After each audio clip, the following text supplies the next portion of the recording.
Ko'pchilik Matiz mashinasini ko'targani mana bunaqa rezinkalar qo'yadi. Bu rezinkalar pastki xato hisoblanadi. Sababi bu rezinka eziladi.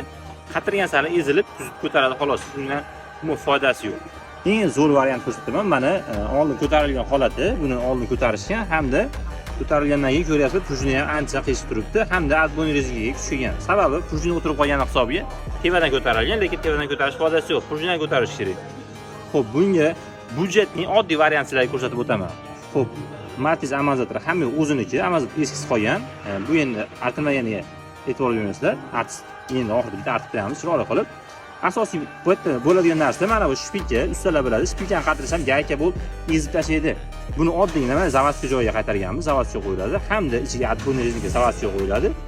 Undan keyin tagiga Matizda orqa davafka rezinkasi bor, ko'taradigan holatiga qarab 2-3 qo'ysalaring bo'ladi.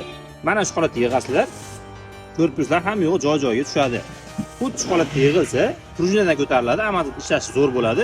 Отбойнiki udar tushmaydi, unaqa qattiq bo'lmaydi hamda yurishiga ancha ta'siri bor. Xuddi shu holatda ko'tarsalaring bo'ladi. Eng zo'r variant mana shu. Buni kesish ham shart emas, shuni tagiga rezinka qo'yasizlar, muammo hal.